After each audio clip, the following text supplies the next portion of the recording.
What is going on, y'all? This is Mr. Cologne 76. Today we're checking out the house of Lubin.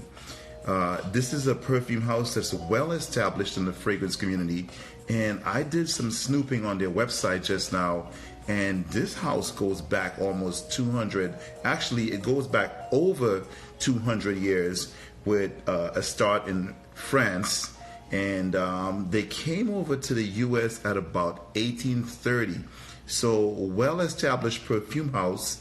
Last year, my first introduction to the house of Lubin came in the form of Acid. This is an amber fragrance, and why I love this fragrance is that even though it still has the breadth and depth of many of my amber fragrances, it has a lighter top.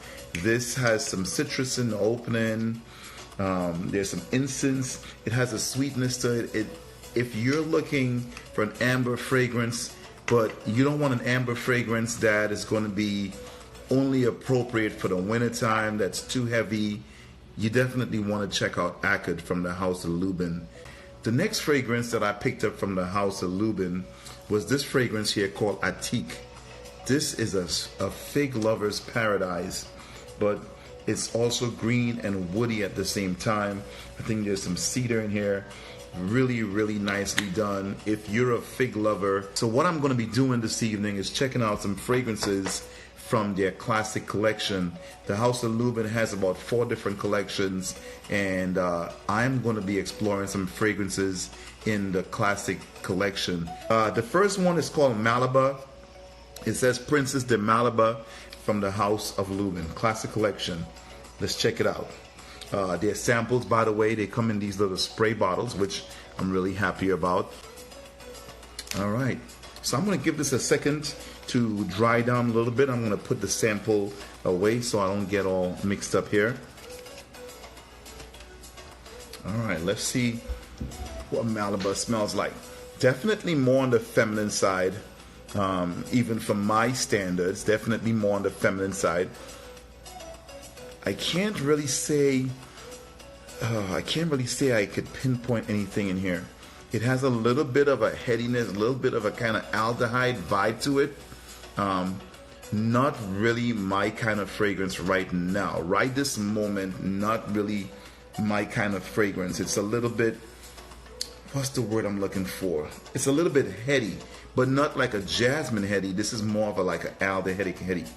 So not my kind of fragrance right this second, but let's check out the notes. So this one has cotton flower, bergamot, peach flesh, magnolia, jasmine, ylang ylang, white musk, iris powder, sandalwood, sweet amber, and tonka bean. Yeah, this one is not really my vibe. Next one we're going to check out, this one is called Upper 10. And by the way, these sample packs, they have really nice art on them. All right, so here's Upper 10 for her. All right, this one a spray. All right, I'm going to give it a moment to at least let the alcohol dissipate, and then I am going to be taking a sniff. It's cool. There's some kind of fruit in here. It's almost like a tea vibe. I swear there's like a tea vibe in here. I haven't looked at the notes yet, but it's pleasing. I'm not necessarily moved by this one. It has a sweetness. It's not overly woody. There's some fruits. All right, let's see what's in Upper 10. Let's see what is Upper 10. All right, so this has grapes, LME, bergamot, wormwood, raspberry, rose, Szechuan pepper, dark chocolate, amber, precious woods, and insects. This one is not really moving me. Looking at that composition, I thought for sure this would smell differently, but I'm not getting the chocolate, and I get a tea note, but there's obviously no tea note in here. The fruit that I smelled, that was raspberry. I can get the Szechuan pepper just a little bit. Let me see what this dries down to. We're going to get into the next sample, and this one is called Grisette. Again, these are only samples. This is the packaging for the sample, and This one looks kind of girly, so we'll see how it really smells. This is Grisette. I'm gonna give that a moment to dry down a little bit. Again, this is what the package looks like. All right, let's check out Grisette. Okay, this is kind of more to my liking right here. Yeah. So has some rose. I think there's either vanilla. It has a little bit of a sweetness. Nice scent profile. I'm liking this one. This one has citrus, so I noticed quite a few of their fragrances already mentioned citrus and bergamot in the beginning. And this one has citrus, grapefruit, bergamot, rose, iris, incense, musk, amber, cedar, Madagascan, vanilla. So this is gorgeous.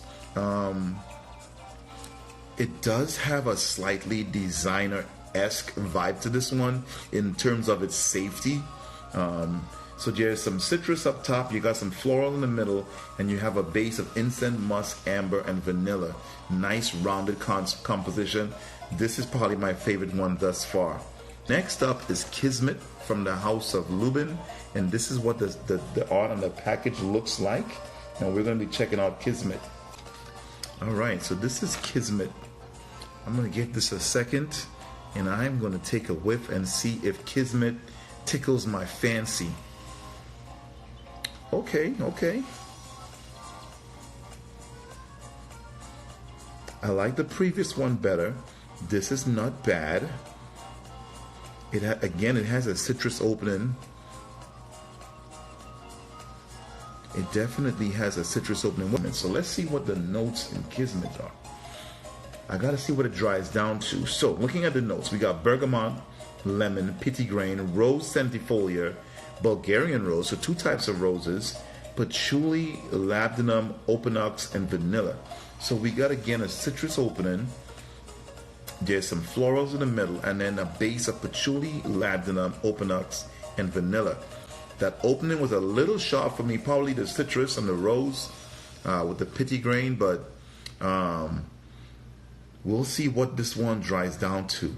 I kind of have some high hopes for this. It's already changed on the paper, but it did start off a little bit sharp. So next up, I'm going to sample Black Jade.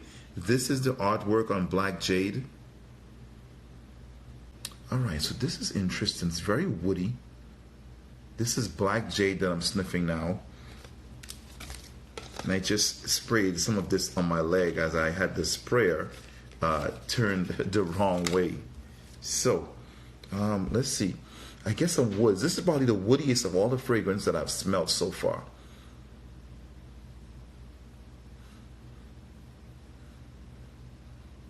Not overly moved by this one at the moment. Not overly moved. So this one has top notes of galbanum, bergamot, cardamom. It has a heart of rose, jasmine, cinnamon, base of incense, Indian sandalwood, patchouli, vanilla, tonka bean, and amber. So songs like this one may get a little sweeter as it progresses, but right now I get some woods, I get some greenness, probably the galbanum, bergamot, cardamom for a little bit of spices. Nice fragrance. I'm not like moved by this one right this minute. So this one is called Epidor. All right. Again, this is the artwork on the package. All right. So we're getting ready to spray Epidor. I'm gonna let that marinate for a second, and then we're gonna sniff Epidor and see what the verdict is. Let's give Epidor a sniff. Okay, I could dig this. Yeah, I have a feeling I'm gonna like this one. It does have a little familiarity to it. It does smell like something. It does smell like something I've smelled before.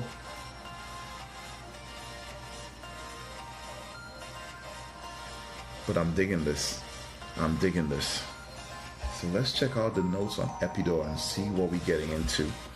Violet, plum, jasmine, orange blossom, cedar, sandalwood, tonka bean, and vanilla. So Again, nothing overly complex. I haven't seen the mention of oud or leather or anything really heavy in any of their composition. Again, these fragrances all have a little bit of a light feel.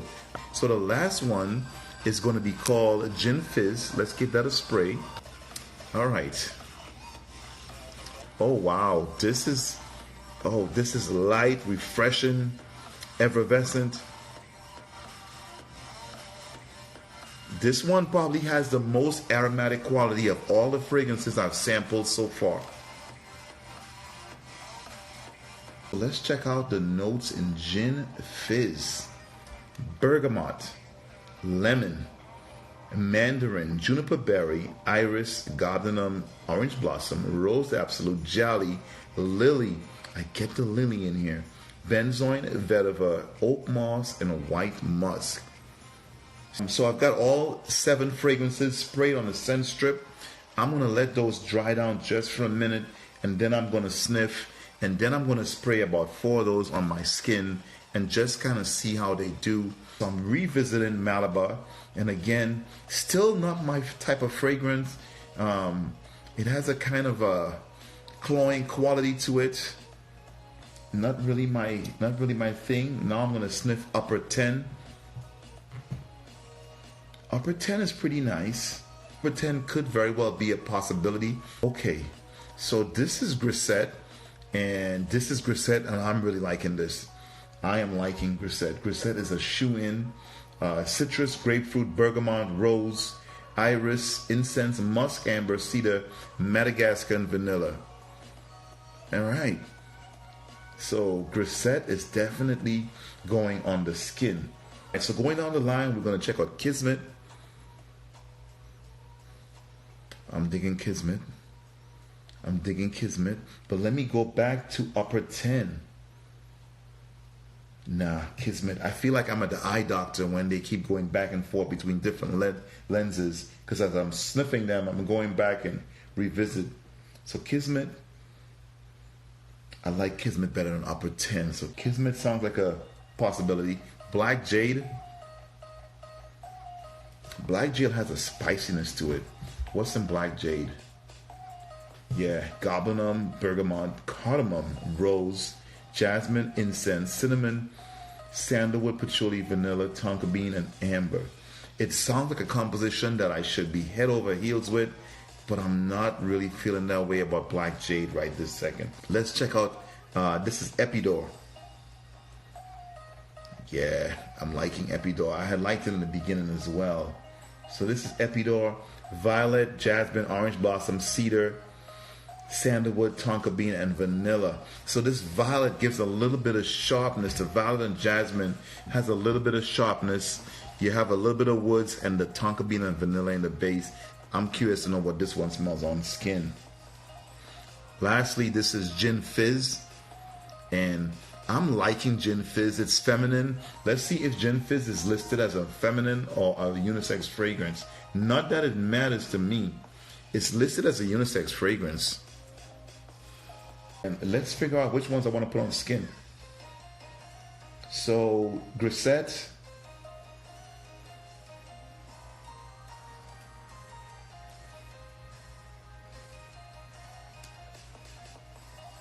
Epidor. Kismet.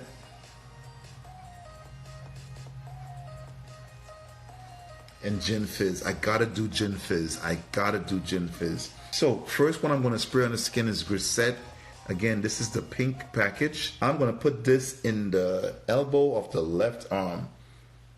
All right, so gave it a nice spray. The next one I'm gonna spray is Kismet, Blue Elephant. Let's do the left forearm. All right, so it's probably time to sniff the first one I sprayed. Grisette. It's real light. I don't know why, but these have a similar vibe like Le Labo or stuff like Mind Lab perfumes. That kind of light, well blended fragrance. All right, so the next one I'm going to spray is Epidor. That's the yellow one. We're going to spray that on the right forearm. I'm going to make it easier for myself. I'm going to spray on the forearm. so I don't have to get all the way to the elbow joint. Last but not least, Gin Fizz is going on the right hand.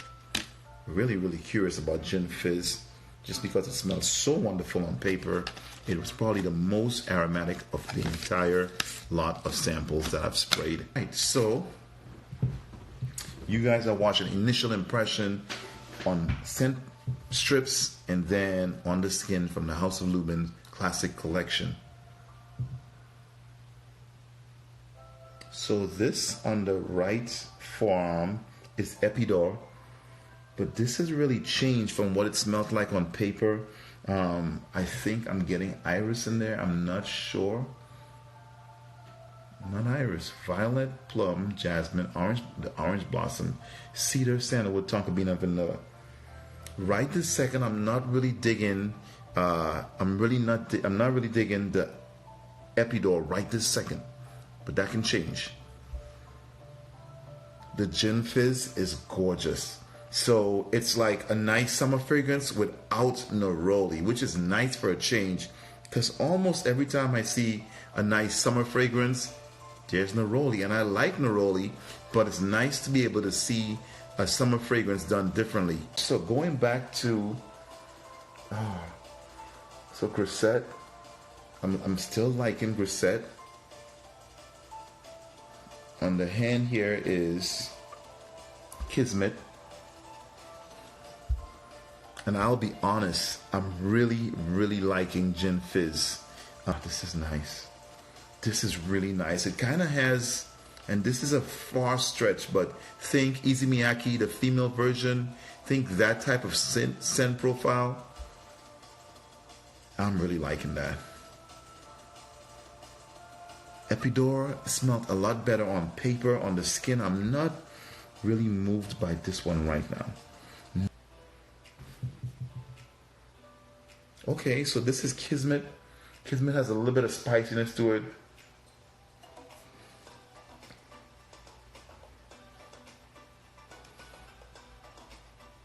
So based on, so Epidor has really started changing. For a minute, I wasn't really liking Epidor, but it's starting to come around.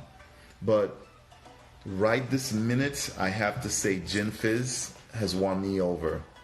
Gin Fizz has definitely won me over.